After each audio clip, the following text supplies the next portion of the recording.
Hello everyone, welcome back to my channel. This is Breslin's 1 month update. She is actually 5 weeks old today, so I'm a little behind on the update. We have had such a great month together. My husband Kyle, he is a teacher and a coach, so he's been out of school. So we've had a lot of family time together, and it's just been really great to have that this summer. A little nice vacation, if you want to call that. We are still adjusting to having a family of 4 now, especially having 2 under 2. It's been a little bit of a challenge. She's been super easy. Our oldest Crew, he's been the biggest challenge just because of his age and adjusting to not having full-blown attention all the time, but we are definitely loving it so far. This is Breslin. This is Breslin Haven. We got her name from actually a girl that I work with, Lindsay. Hi Lindsay. Her niece's name is Breslin, and I absolutely fell in love with that name. I'm not sure where they came up with it, but I definitely stole it from them, but thank you. And then she got her middle name. Haven is my sister and my best friend in the whole entire world. That's my sister's middle name is Haven too. So Breslin's named after her. So we definitely love unique names and unheard of names. Speaking of our oldest Crew, Joanna Gaines just had her baby and named him Crew. I woke up one morning the day of their birth and was so sad to see that they used the name Crew. I don't know why, because I stole Breslin's name from somebody, but and I know that Joanna Gaines did not steal it from me, and I'm sure it's just she loved the name just as much as what we did, and they do spell it a little bit differently, but I was so sad to see that his name is now public. That's so stupid to say, but now it's going to become popular, and it makes me a little bit sad, but I'm glad that they loved the name just as much as we do. As far as stats on Breslin, I weighed her this morning, and she weighed, if my scale is correct, she weighs 10.8 pounds. She was born at 7-11, and she came home from the hospital at, I think, 7-9, if I'm not mistaken. So I'm glad to see that she has gained some weight. She's not a huge eater, so I have been a little bit concerned the past month about her gaining weight, but I'm super glad to see that she is actually gaining some weight. She sleeps all the time. She's been the absolute best baby that I could ever ask for. And not just because she sleeps all the time. I know that's every mom's dream, but she just is so content when she is awake. She sleeps about 2 to 4 hours during the day at a time. And then when she is awake, she's awake for about anywhere from 1 to 2 hours. So we do get those times, those small stretches where she is awake and we get to enjoy her some. And then at night, she only wakes up twice in the middle of the night, if that. In the beginning, I was actually having to wake her to feed her, just because I didn't want her going so long without eating. And then also, since I'm breastfeeding, I wanted to keep that supply going. I have not experienced cluster feeding with her, which I know is very common, and I also experienced that with Crew as well, but I haven't experienced it with her. Right now, I am pretty much exclusively breastfeeding her. I do use formula for emergencies, like when Kyle has her by himself. I usually let him give her some formula, and we just use Similac Sensitive for her. That's what we use for Crew too, and it seems to work well. I am pumping right now as well. I usually try to pump at least once a day, but I'm not using the milk that I'm getting from the pump, just because I'm storing it until I go back to work. I'm trying to get that supply up and going, so that when I go back to work, I have a good supply for her to go to daycare.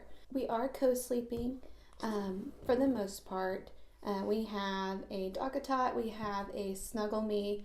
I personally like the Snuggle Me way better than the DockATot, and I never thought I would say that because I hear so many people rave about the DockATot. So I had to go get one, but neither one of my kids really show interest in it at all. I'm not sure why. We do continue to try to see if maybe she'll become interested, but so far she's not really interested at all. The Snuggle Me, the fabric is a lot softer than the DockATot, and also on the DockATot, the bottom of it has that like hard base. I'm not sure what that's made of, but the Snuggle Me has no base at all, so it's a little more flexible. So when you do lay it on the bed, it's like more of a cushion, which I guess to some people that may seem like alarming to them for safety reasons. It does not have any negative reviews or anything like that, so I do feel comfortable and safe using it. And it's the same size of the DockATot, so you can stick it in the bassinet if you need to do that as well. And I believe it's organic. Don't quote me on that. I'm pretty sure it is, though, if that's something that you are interested in as well. And the price is extremely better than the DockATot. I actually got mine on Amazon. I've had it for 2 years now since my son was born. And then she actually starts out in the rock and play, and she'll sleep there until about 2 or 3 in the morning. If she doesn't wake up, I usually wake up just because I'm used to getting up around that time, and I get her up and put her in bed with us. I'll usually feed her, and then she'll go right back to sleep, and then she wakes up again around 6 or 7. So like I said, she is a dream sleeper. I hope it stays that way.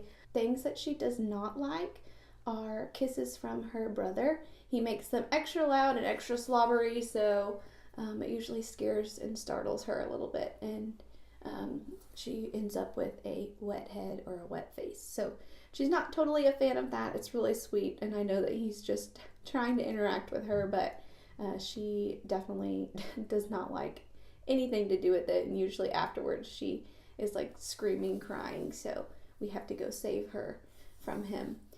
We did get her ears pierced, and it was a wonderful experience. I did make a vlog about it, so if you haven't seen it, make sure you check it out. And they are doing great. We've had them about a week now, and we've had no problems. They're not red or anything. When I clean them or touch them, it doesn't even bother her. So I'm really happy with them. Another struggle that we have been going through this past month is some congestion. The day that she was born, our whole house was sick, and so I knew that it was pretty much inevitable that she'd be getting sick. She stuck it out for about a week, and then the congestion hit her at her 3 or 4 day checkup appointment. I did have the doctor look at it, and he said that it's either baby congestion or viral, and there was not really anything that we could do at this point. She wasn't running fever. She still hasn't been running fever. She just gets congestion at night, and he just recommended that we do the humidifier and suction her using the saline drops. Personally, I hate humidifiers. I think that they're dumb and stupid, and I don't feel like they work at all. That's just my personal opinion. I've never seen any improvement whenever we use a humidifier, so I didn't even try this time. But what we've been doing is in the mornings and at night, I usually put her bouncer in the shower and shut the door while either me or my husband take a shower, and just let the steam kind of act as a humidifier, and that seems to help a ton. And then afterwards, after the shower, we just suction her out. I read or watched a YouTube video. I need to go find it and actually link it in this video, but it suggested that you take some baby Vicks and put it in your Scentsy and let it go. And then I think you actually add like a tablespoon of water with it as well. And then you just turn your Scentsy on, and that has helped. We've been doing that at night as well. And then also I have a friend, Erin McKee. She sells essential oils. I'm not usually an oil person. This is actually the first time that I've used an oil. I don't know 100% that it worked, but I will say that I have been using it. So I must see some improvement. The oil that we used, I think it was called like Sniffle Ease. I'll link that as well in this video. And I just put a drop on her chest, and you can use it every 30 minutes. So I've been doing that, which has seemed to help as well. And then also just the suction. Our next struggle has been reflux. She has not been evaluated by the pediatrician yet for this. We go to the pediatrician for my son next week, so I'm hoping while we're there I can kind of talk to him about this as well. But I think that she's having some reflux problems, and that might be attributed to the congestion as well. Just from what I've been reading and some videos that I've been watching, they do have a correlation together. The symptoms that she has is she doesn't necessarily spit up. I mean, she does a little bit, but it's other symptoms that she's having that makes me think that she has reflux. First of all, she's not a huge eater, so that can also be attributed to the reflux, apparently. And then while she is eating, she grunts nonstop. She sounds like a horse. She's like neighing, which my son kind of did too, but hers is on the extreme side. And then at first I thought that I had a forceful letdown, but after reading, I think it's the reflux, because she'll be eating and then it's almost like she gets choked up and it scares her, and I have to remind her, like, take a breath, and I pat her back, and then when she finally catches her breath, she's like screaming and crying like she's been scared or that she's in pain. So I definitely want her evaluated for that. Like I said, she's not really like projectile vomiting or like spitting up massive amounts. It's just how she acts and how the sounds that she makes. And a couple of times I have seen her arch her back like she's in pain. So I definitely want it checked out. There's a few things that we've been doing, such as like feeding while she's sitting up, and feeding in small increments so that she can digest it a little bit better. And I can't say 100% that it's been working. So we'll see what the pediatrician says next week. Okay, so postpartum me. I have been doing really, really well. Part of it is, well, I'm sure most of it is because my husband is absolutely amazing, and he does literally everything around the house. And so it just leaves me with her to focus on her 100%. And I could not be more thankful for everything that he does. And especially with Crew, he has taken on the responsibility of having Crew 100%. So Kyle, if you're watching this, I thank you so, so much, and I love you so much. For those of you who have, I cannot even imagine, because of everything that you're adjusting with. I can't imagine having that as well. But when I went in the day of delivery, I weighed 162, I think. I honestly don't remember. You okay?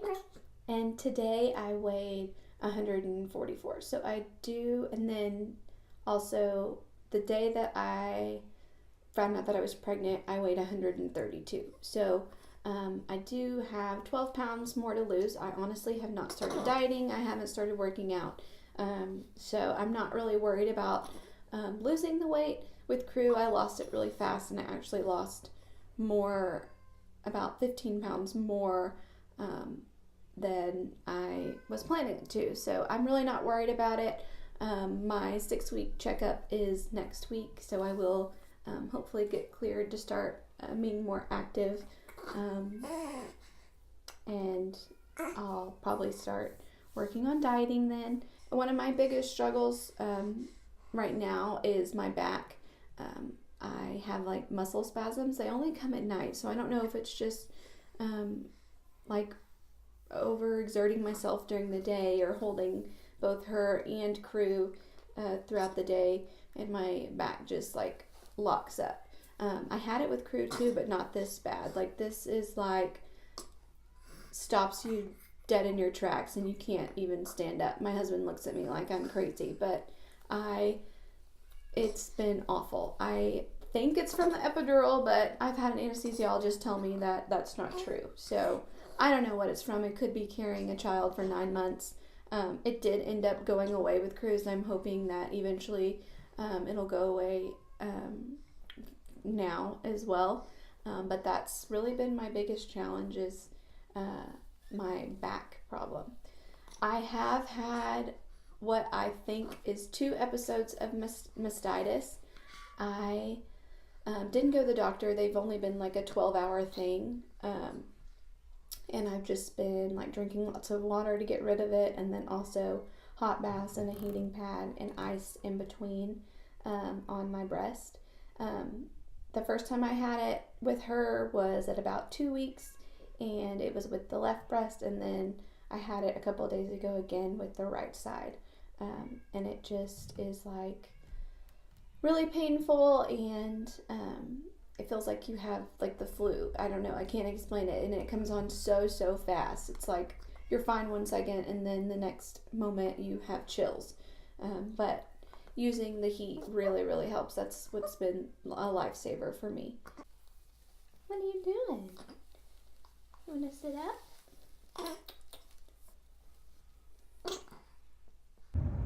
Hey guys, just wanted to do an update real quick. So yesterday I filmed my 1-month update with Breslin, and I talked a little bit about me having mastitis twice, and then ironically it came back last night, so I'm feeling pretty miserable today. I did end up calling the doctor to get an antibiotic called in, so I probably should have done that the first time, but in the meantime, I've just been taking Tylenol and then taking hot showers and putting a heat and cold compress on my breast, which has been helping, but the fever and the chills that's the worst part.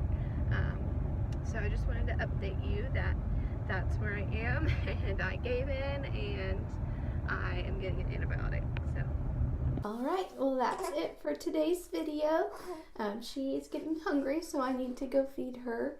But thank you guys so much for watching, and if you would please subscribe to my channel, give this video a thumbs up, and I look forward to doing next month's update with you guys.